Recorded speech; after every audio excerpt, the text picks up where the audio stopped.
힘들고 어려운 때이지만 예배하는 모든 일에 우리가 전력을 다하고 힘을 다 쏟고 또 함께 예배할 때 마음을 다해서 하나님 앞에 예배하는 우리 모두가 될 수 있기를 당부를 드립니다. 우리가 이 땅의 삶을 살아가면서 그냥 살지는 않죠. 무엇인가 보면서 삽니다. 사업가가 보는 것도 있고 정치가가 보는 것도 있지요. 또 예수라는 분들이 보는 것도 있습니다. 각각 어떤 목표를 정하고 그것을 바라보면서 힘을 다해서 삶을 살지요. 사랑하는 사람들을 보아도 그렇지 않습니까? 누구의 말도 듣지 않고 자기가 알고 보고 또 생각하는 대로만 그렇게 살죠.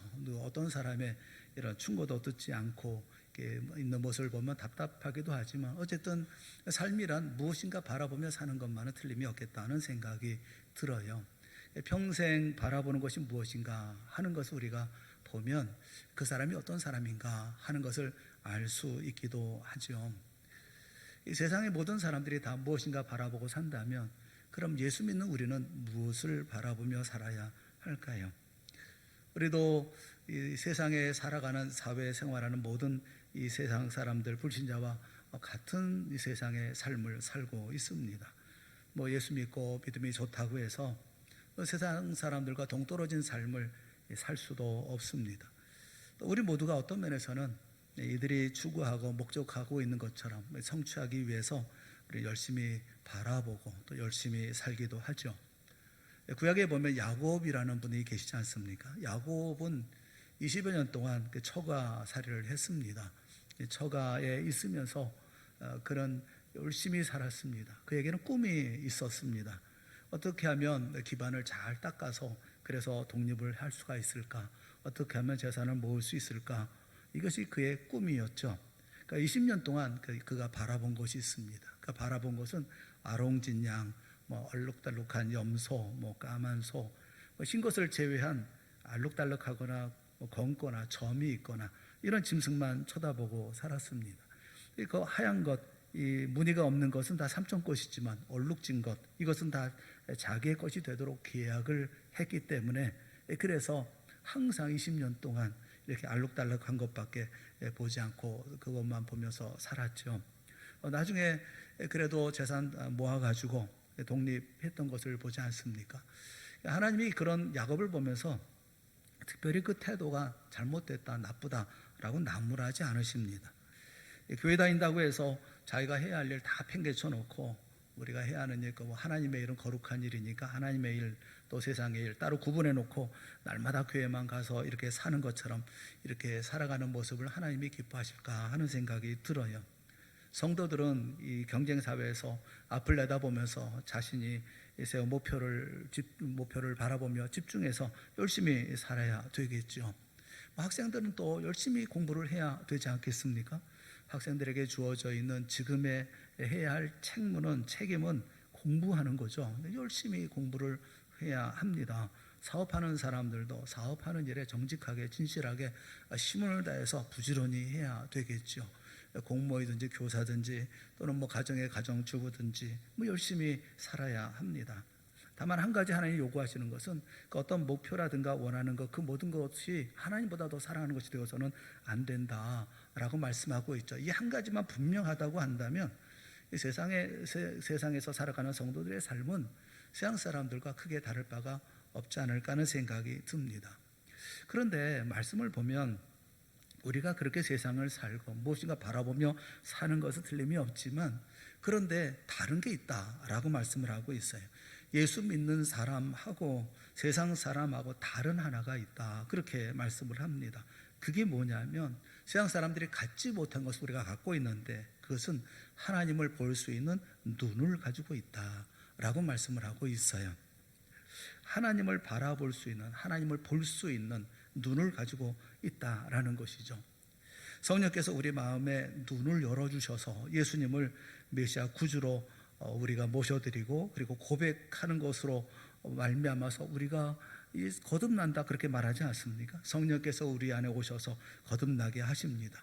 주님께서 그래서 말씀하시죠. 요한복음 3장 3절에 보면 예수께서 대답하여 이르시되 진실로 진실로 내게 이르노니 사람이 거듭나지 아니하면 하나님의 나라를 볼 수 없느니라. 사람이 거듭나지 않으면 하나님 나라를 볼 수 없다라는 말씀은 바꿔 얘기하면 사람이 거듭나면, 성령으로 거듭나면 하나님 나라를 볼 수 있다, 그렇게 말씀하고 있는 거죠. 그러니까 우리는 거듭난 사람들은 다 하나님 나라를 보는 사람들, 세상 사람들과 세상 사람이 갖지 못한 그런 눈을 우리가 가지고 있다라는 것입니다. 그 행복한 사람은 있는 것을 사랑하고 불행한 사람은 없는 것을 사랑한다라는 책이 있는데, 그 책 가운데 그런 얘기가 있어요. 앙드레 드보스라고 하는 사람이 어떤 아버지라는 책에서 그런 얘기를 했다 하면서 소개한 내용이 있습니다. 그 무슨 얘기를 했느냐 하면 이런 얘기예요. 한순간을 살 수 있다면 하루를 살아가는 것이 어렵지 않다. 근데 그런 얘기하면서, 그런데 절망을 만드는 것이 있는데 그게 뭐냐면 상상력이다라는 겁니다. 상상력이 미래에 무엇인가 있는 것처럼 만든다. 상상력이 수백만의 순간들과 또 수천 일의 날들 속에 무엇인가 일어난다고 고집한다. 이 상상력이 우리 앞에 놓인 지금 이 순간을 살 수 없도록 만든다라고 얘기를 한다라고 소개를 했어요. 한순간을 살 수 있다면 우리는 하루를 살아갈 수 있는데, 그것을 망치는 게 뭐냐면 상상력이라는 것이죠. 이게 바라봐서는 안 되는 것들을 바라보고 생각해서는 안 되는 것들을 생각하며 살기 때문에 흐트러진다라는 겁니다. 세상에 많은 사람들이 가지고 있는 이런 삶이 있지만 우리는 그렇지 않습니다. 거듭난 사람은 하나님의 나라를 바라볼 수 있는 눈이 있고 또 바라볼 수가 있습니다. 하나님의 나라를 본다는 게 뭡니까? 예수님을 본다는 것이고, 예수님을 본다는 것은 하나님을 본다는 겁니다. 그러니까 거듭난 사람은 하나님을 보는 사람이 되었다라는 거예요. 여러분, 이 눈을, 하나님을 보는 눈을 가지고 계십니까? 이 눈을 가지고 계신 줄 믿습니다. 왜냐하면 그래서 이 자리에 나와 앉아 계신 것이 아니겠어요? 지금 무엇을 보시면서, 바라보시면서 예배를 드리고 계십니까? 세상 사람들은 비대면 예배 뭐 이렇게 얘기를 하고 있는데, 그건 뭘 몰라도 한참 모르는 그런 얘기입니다. 현장 예배든 영상 예배든 우리는 언제나 대면 예배를 드립니다. 보이지 않는 하나님을 보고 하나님을 대면해서 예배를 드리는 것이죠. 우리는 영상 예배 드리는 것은 비대면이고 현장 예배 드리는 것은 대면 예배고 그렇지 않습니다. 우리는 항상 대면하며 예배합니다. 하나님을 대면하며 예배하죠. 하나님을 바라보며 예배합니다. 우리에게는 하나님을 보는 눈이 있는 것이죠.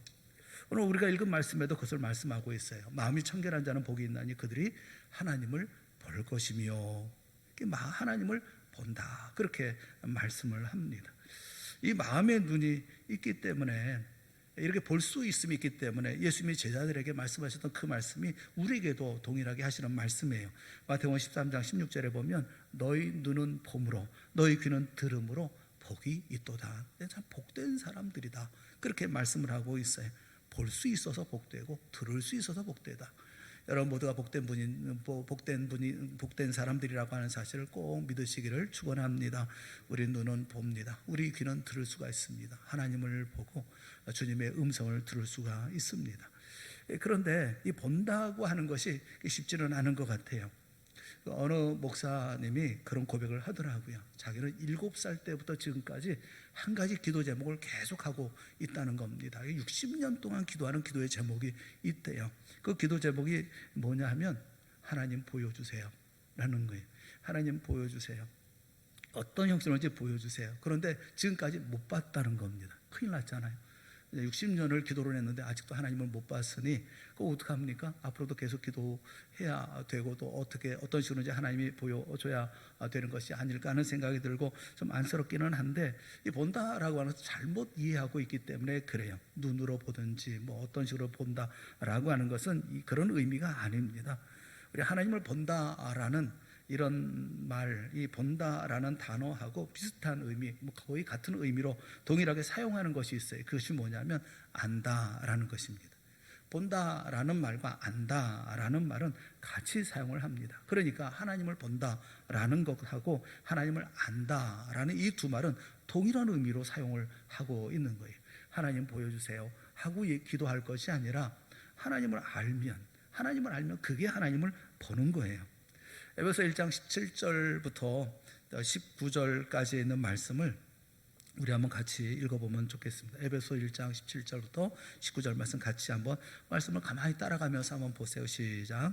우리 주 예수 그리스도의 하나님 영광의 아버지께서 지혜와 계시의 영을 너희에게 주사 하나님을 알게 하시고 너희 마음의 눈을 밝히사 그의 부르심의 소망이 무엇이며 성도 안에서 그 기업의 영광의 풍성함이 무엇이며 그의 힘의 능력으로 역사하심을 따라 믿는 우리에게 베푸신 능력의 지극히 크심이 어떠한 것을 너희로 알게 하시기를 구하노라.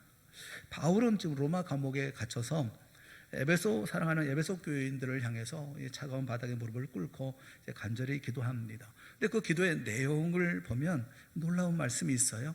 에베소 교인들은 이미 예수님을 잘 믿는 신실한 성도들입니다. 그들에게는 하나님을 보는 눈이 있어요. 하나님을 보고 살아가는 사람들입니다. 그럼에도 불구하고 바울이 무엇이라고 기도하고 있느냐 하면 하나님이여 이들에게, 에베소 교인들에게 지혜와 계시의 영, 성령을 주셔서 마음의 눈을 밝혀서 하나님을 알게 하여 주시옵소서라고 기도를 하고 있는 거예요.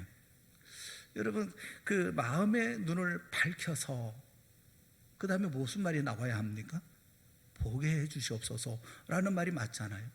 마음의 눈을 밝혔으면 그 다음에 보게 해주세요 라고 해야 기도가 앞뒤가 맞지 않습니까? 마음의 눈을 밝혀서 알게 해 주시옵소서 라는 것은 맞지 않잖아요. 그럼에도 불구하고 보게 해달라고 하지 않고 알게 해달라고 기도합니다. 너희 마음의 눈을 밝히사 너희로 알게 하시기를 구하노라. 이게 무슨 말이냐 하면 마음의 눈으로 본다라는 말하고 또 안다라는 말이 차이가 없다는 거예요. 그래서 우리가 하나님을 깊이 인지하고 경험하면 그건 보는 겁니다. 또 우리가 마음의 눈으로 하나님을 보면 그건 하나님을 아는 겁니다. 바울이 알게 해달라는 뜻으로 사용된 단어가 에피그노세이라고 하는 말인데 이 말은 빈자리가 없도록 꽉꽉 하나님을 아는 것으로 가득 채워달라는 거예요. 빈자리가 없도록 거룩하신 하나님으로 가득하게 되어지면 보는 것이나 아는 것이나 차이가 없죠. 그렇게 말씀을 하고 있는 거예요. 여러분, 우리가 하나님을 알면 알수록 마음의 눈은 밝아집니다. 하나님을 더 가까이 보게 되어집니다. 모르면 모를수록 하나님은 희미하게 보이고 흐릿하게 보여지게 됩니다. 성경 말씀을 깊이 깨닫고 하나님의 말씀을 마음에 가득히 담고 있는 사람은 하나님을 가까이서 보는 사람이고 하나님을 크게 또렷하게 보는 사람인 거예요. 그래서 하나님 보여주세요 라고 기도할 게 아닌 겁니다. 하나님의 말씀 우리가 듣고 보고 그리고 그 말씀을 가까이 하면 하나님이 더욱 뚜렷하게 우리에게 보이는 거예요. 그렇게 아는 것과 보는 것은 같은 것입니다. 그래서 예수님을 잘 믿는 에베소 교인들을 향해서 바울은 하나님을 더 알게 해달라, 그 눈이 밝게 해달라, 성령께서 그 눈을 밝혀주셔서 하나님을 더 많이 알게 해달라라고 기도하고 있는 것이죠. 오늘 우리의 기도도 그러해야 된다고 생각합니다. 또 그런 기도가 필요하다고 생각을 합니다. 우리 동산의 모든 성도들이 마음의 눈이 밝아져서 하나님을 더 잘 알게 하여 주시옵소서, 이런 기도를 간절하게 해야 될 줄로 알아요. 우리 모두가 다 이렇게 하나님을 알고 하나님을 보는 믿음의 성도들이 되어질 수 있기를 주님의 이름으로 축원합니다. 하나님 보며 살아야죠. 하나님을 알며 살아야죠. 그런데 하나님을 밝게 보려고 하면, 하나님을 깊이 알려고 하면 필요한 조건이 있어요. 그 조건이 뭡니까? 예수님께서 그렇게 말씀하셔요. 마음이 청결한 자는 복이 있나니 그들이 하나님을 볼 것이며, 하나님을 보는 자는 마음이 청결해야 된다, 그렇게 말씀을 하고 있어요. 그래서 마음의 청결함이 있어야 하나님을 볼 수가 있겠구나, 하나님을 깊이 알 수가 있겠구나, 이 청결함이 뭔가 하는 것을 우리가 생각해 볼 필요가 있습니다. 첫째, 우리가 마음이 청결하다는 의미가 뭐냐 하는 것을 한 두 가지 의미로 생각을 해보면 좋겠어요. 첫째 의미가 뭐냐면 청결하다는 것은 그냥 깨끗하다는 겁니다. 깨끗해야 된다라는 거예요. 저는 이 코로나가 있고 난 다음부터는 이 마스크 쓰고 다니는 게 참 불편해요. 왜냐하면 마스크 쓰면 입김이 자꾸 올라와가지고 안경이 그냥 뿌해져가지고, 안경 쓰시는 분들은 다 경험하시는 일이겠지만 뿌해져가지고 앞이 보이질 않아요. 그래서 하나님이 만드신 이 눈을 얼마나 잘 만드신 건가. 우리 눈에는 그 브러쉬가 있잖아요. 눈이 껌뻑껌뻑거리잖아요. 하루에 몇 번이나 껌뻑거리는 줄 아십니까? 그걸 센 분이 계시나 봐요. 그리고 그 하루에 우리의 눈이 하루에 몇 번이나 껌뻑거리냐면 25,000번을 깜빡거린답니다. 수고들 하십니다. 25,000번을 깜빡거리느라고. 우리 눈이 그렇게 깜빡거립니다. 전 안경에도 그렇게 했으면 좋겠어요. 이게 자꾸 이렇게 닦아줬으면 참 좋겠다, 그런 생각이 들어요. 이 눈물샘에서 눈물이 나와죠. 안구를 계속 눈을 씻어내는 겁니다. 작은 먼지 하나라도 다 씻어내는 것이죠. 그래야 밝게 보이는 거 아니겠어요? 안경이 좀 이렇게 뿌옇게 서리거나 하면 참 위험하거든요. 저는 그래서 운전할 때 마스크를 벗어야 되나 안경을 벗어야 되나 둘 중에 하나는 벗어야 되니까 고민을 해요. 마스크를 벗으면 또 아니면 안경을 벗으면 이렇게 해야지, 그렇지 않으면 운전을 할 수가 없어요. 앞이 보여야 하지 않겠어요? 밝히 봐야 뭘 하지 않겠습니까? 깨끗해야, 그래야 그 사물도 볼 수가 있고 모든 것도 제대로 볼 수가 있는 것이 아니겠어요? 여기 말씀하고 계시는 깨끗하게 한다는 말은 닦는다는 겁니다. 깨끗하게 닦는다라는 거예요. 마음을 깨끗하게 닦는다는 겁니다. 깨끗하게 한다는 겁니다. 뭐가 마음을 더럽게 합니까? 뭐가 더럽게 하기에 마음을 닦아야 되는 겁니까? 그것은 죄죠.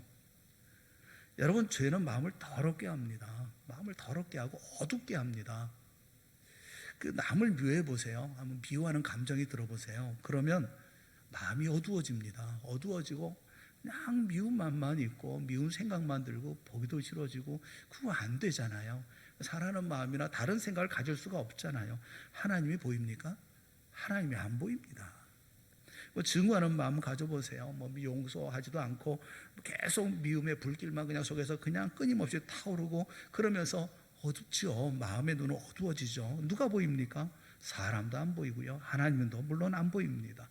욕심이란 그렇죠. 이 죄라는 게 그렇습니다. 음욕을 품어보세요. 탐욕을 품어보세요. 하나님이 보입니까?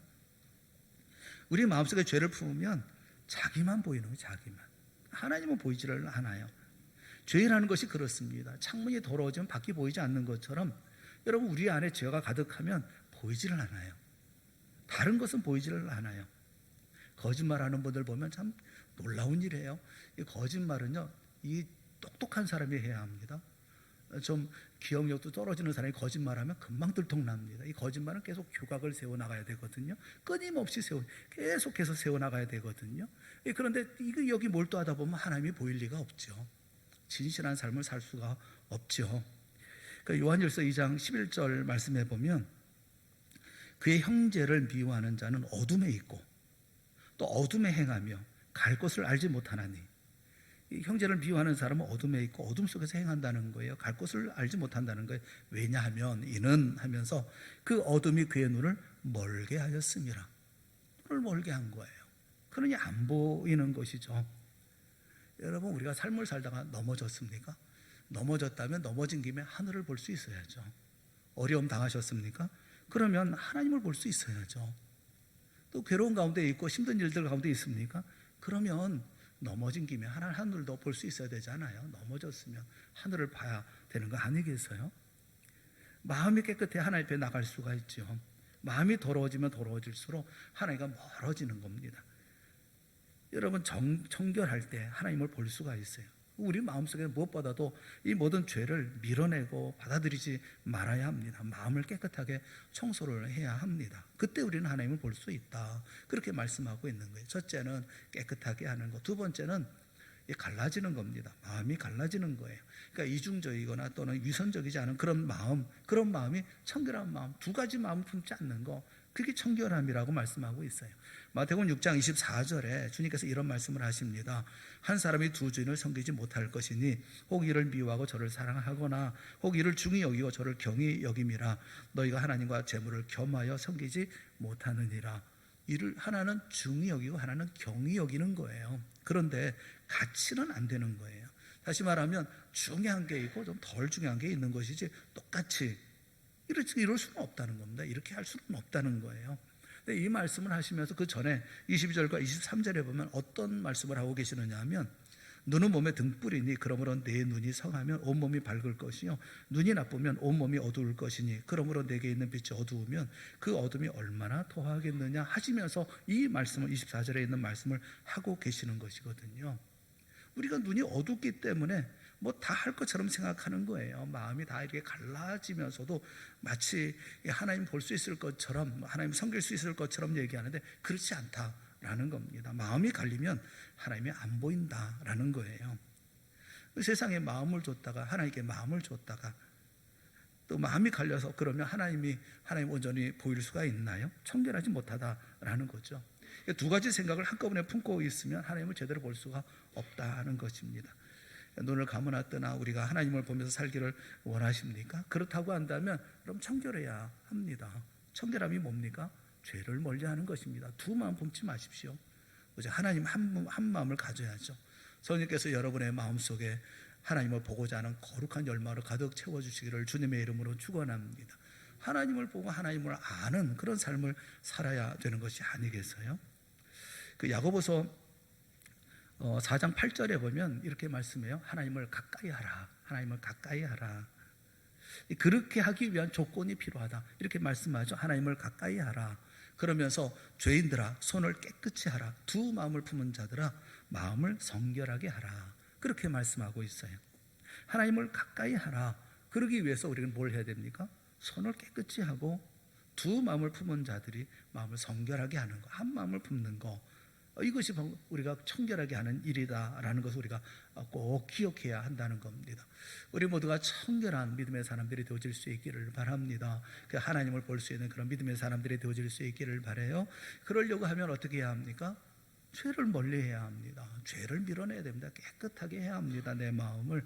그리고 두 가지 마음 품는 게 아닙니다. 오직 한 마음을 품고 하나님을 향하는 마음 하나만 가질 때 그걸 성결이라 하고 그걸 청결이라 하고 그럴 때 하나님을 볼 수 있다. 그렇게 말씀을 하고 있어요. 이렇게 마음이 청결해서 하나님을 보는 자가 됐다고 한다면 그가 어떤 복을 누릴까요? 우리가 두 번째 생각하려고 하는 것은 이렇게 하나님을 보는 사람의 복이 있어요. 예수님은 마음을 청결하게 하고 하나님을 보는 자는 굉장히 복이 있다. 그렇게 말씀하고 계시거든요. 마음이 청결한 자는 복이 있다. 왜냐하면 하나님을 볼 것이기 때문에 그렇게 말씀하잖아요. 다른 말로 얘기하면 마음이 청결해서 하나님을 보는 사람은 정말 행복한 사람이다. 세상에서 하나님을 보고 사는 사람하고 행복한 사람이 어디 있겠느냐라고 말씀하고 계시는 거예요. 우리 모두가 다 이렇게 하나님을 보면서 그래서 복된 사람, 행복한 사람들 다 되어질 수 있기를 주님의 이름으로 축원합니다. 여러분 한번 가만히 생각해 보세요. 눈을 감으나 뜨나 하나님만 보이는 사람, 마음에 하나님으로 가득한 사람, 세상에 이 사람만큼 행복한 사람이 어디 있을까요? 이 사람만큼 만족한 삶을 살아가는 사람이 어디 있을까요? 여러분 천지 만물을 창조하시는 하나님이 내 마음에 가득합니다. 인간의 생사화복을 주장하시고 좌우하시는 하나님을 밤이고 낮이고 보면서 살아갑니다. 죽은 자도 살리시고 없는 것 가운데 있게 하시는 전능하신 하나님이 항상 내가 보며 살아가는 하나님이십니다. 우리가 이처럼 하나님의 존존의식을 가지고 사는 사람이라면 여러분 생각해 보십시오. 우리를 두렵게 할 것이 천하에 세상에 무엇이 있겠어요? 하나님을 보는 사람을 누가 두렵게 하겠습니까? 그 사람의 마음에 어떻게 불만이 쌓일 수 있으며 불평이 있을 수 있겠어요? 모든 것에 모든 것이 되시는 하나님이 그에게 가득 채우고 있는데, 그 눈에 가득 채우고 있는데, 그분과 함께 삶을 살고 있는데, 그런데 무엇이 불만이 있고 무엇 때문에 좌절하고 탄식할 수가 있겠습니까? 여러분 하나님 안에는 좌절이 없습니다. 절망이 없습니다. 하나님을 보면서 사는데 그 사람을 누가 끌어안혀서 탄식하게 만들겠어요? 그래서 주님은 말씀하시는 거예요. 하나님을 보는 자가 복이 있다, 행복하다, 그렇게 말씀하시는 겁니다. 우리 모두가 이런 삶을 살았으면 좋겠어요. 힘들고 어려울 때 불평하고 원망하기보다 하나님을 더 알기를 원합니다. 하나님을 뵙기를 원합니다.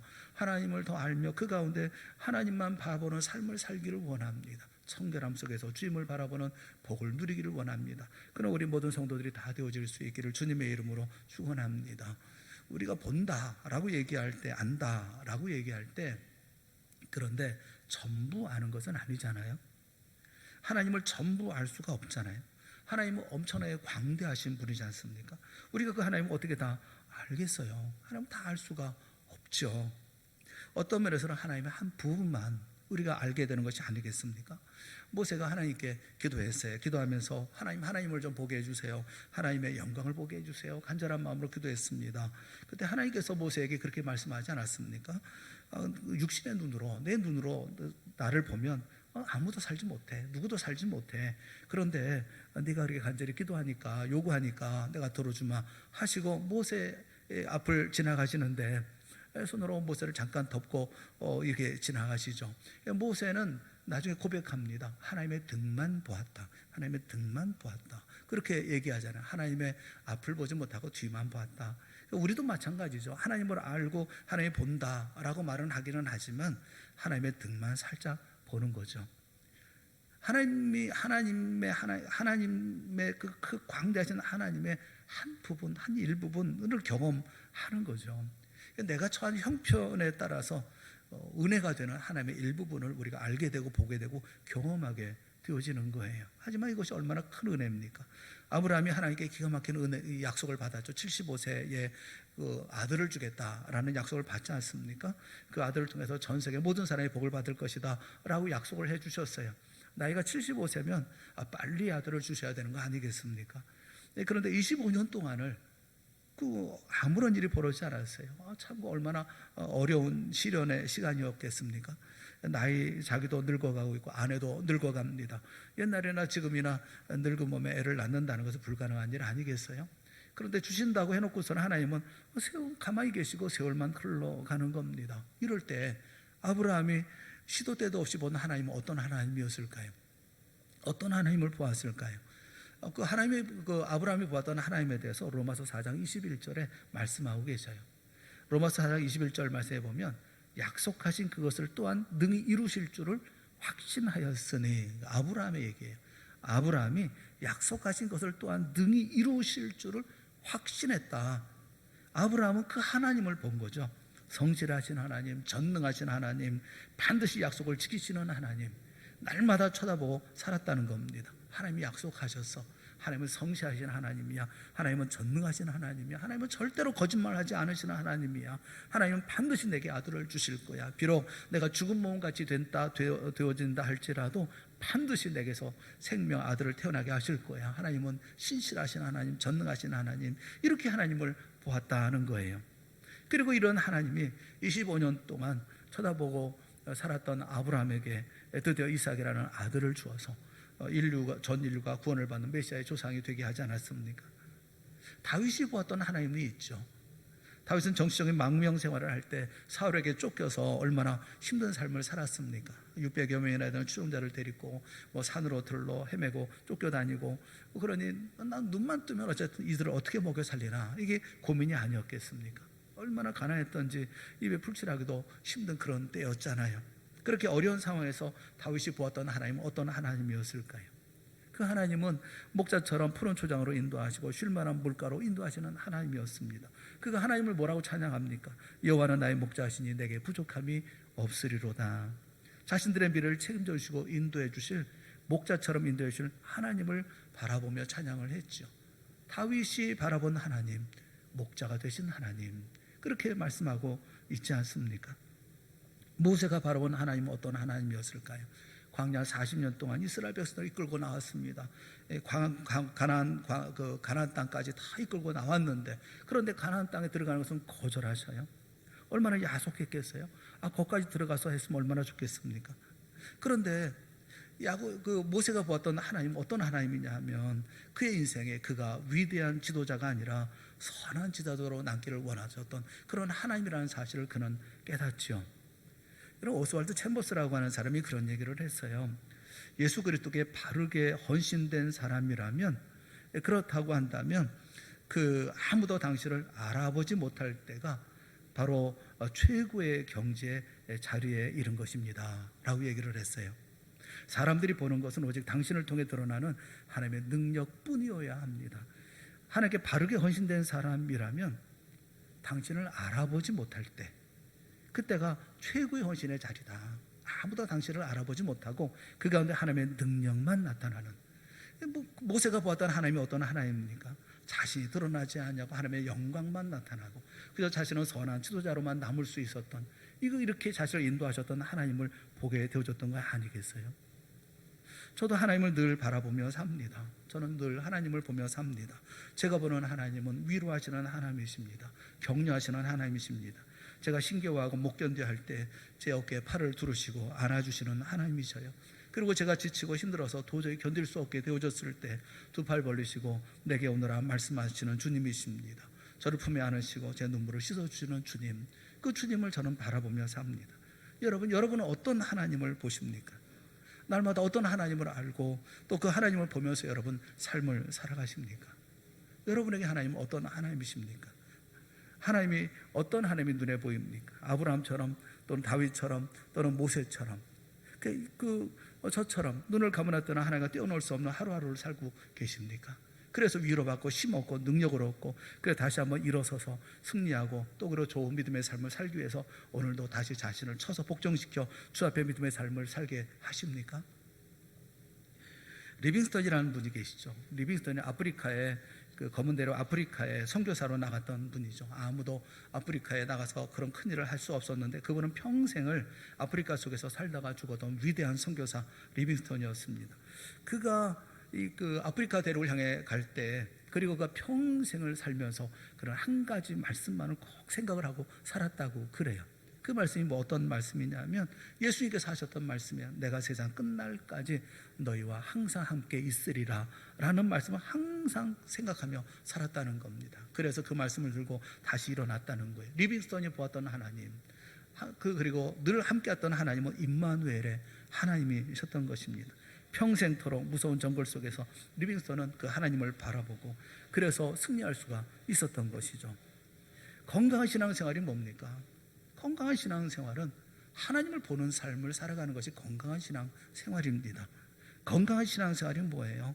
하나님을 더 많이 알고자 하는 갈망을 가지고 살아가는 삶이 건강한 신앙생활이라고 말할 수 있는 것이 아니겠습니까? 영생이 무엇입니까? 영생은 하나님을 아는 것이 아닙니까? 유일하신 하나님과 유일하신 참 하나님과 그가 보내신 자 예수 그리스도를 아는 것, 그게 영생이 아닙니까? 한 번뿐인 인생을 살만한 가치가 있는 것으로 또 땀 흘려 가꾸어야 할 보람된 것으로 만들려고 하면 거기에 부응하는 목표가 있어야 되지 않습니까? 그 목표가 뭡니까? 하나님을 보는 것, 하나님을 아는 것. 여러분, 날마다 하나님을 가까이 하는 것보다 더 높고 숭고한 그런 목표가 우리 가운데 있습니까?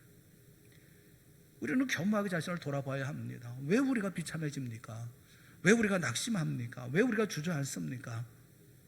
하나님이 안 보이기 때문에 그렇지 않습니까? 하나님을 보지 않고 살기 때문에 그런 것이 아닙니까? 우리 전능하신 하나님이 눈에 안 보이기 때문에, 그래서 우리의 마음이 정결하지 못하기 때문에, 더러워져 있기 때문에, 우리의 마음이 갈려져 있기 때문에, 하나님이 보여도 희미하게 보이기 때문에, 그래서 우리는 주저앉고 또 비참해지고 또 참혹한 자리 가운데 있는 것이 아닙니까? 여러분, 희미하게 보이는 하나님을 보면서 어떻게 힘 있는 믿음의 삶을 살 수가 있으며 어떻게 용기 있는 믿음의 역사를 만들어갈 수가 있겠어요? 어떻게 믿음의 소망을 품을 수가 있겠습니까? 내 인생이 왜 이 모양이지? 내 가정은 왜 이러지? 탄식만 하지 마시고 원인을 찾으세요. 하나님을 보고 살면 그렇게 살지 않습니다.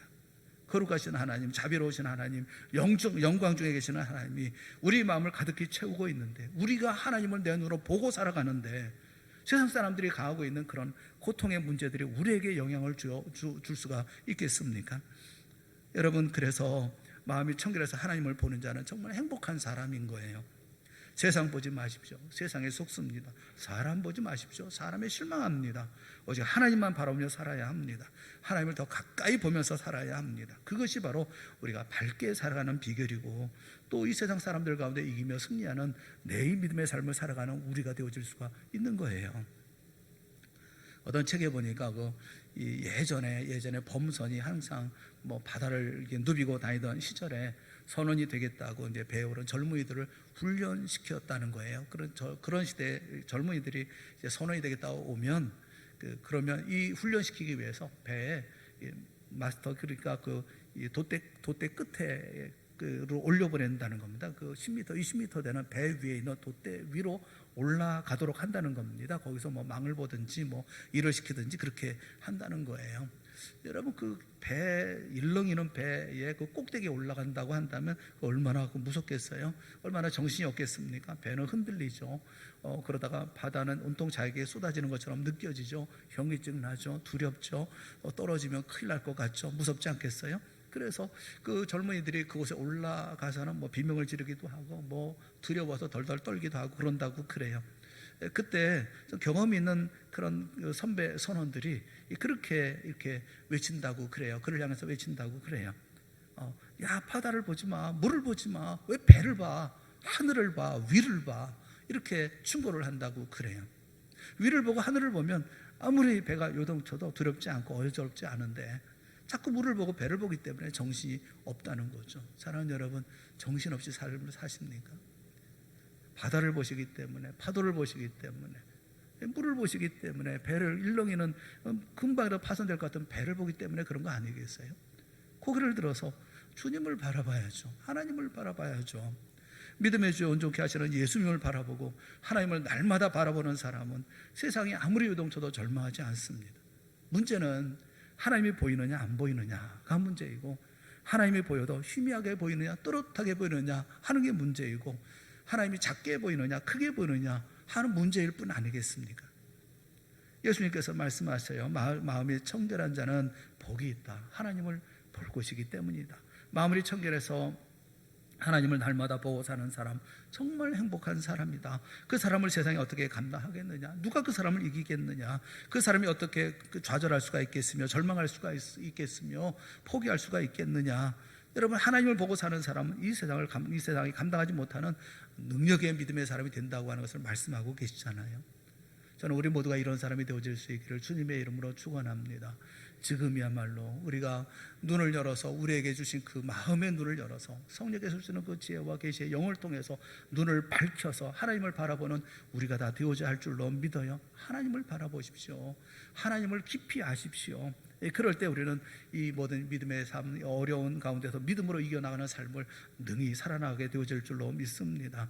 날마다 우리 하나님을 또렷하게 바라보고 이기고 승리하는 우리 동산의 모든 성도들이 다 되어질 수 있기를 주님의 이름으로 축원합니다. 함께 기도하겠습니다. 사랑의 하나님 아버지, 우리에게 은혜를 베풀어 주시옵소서.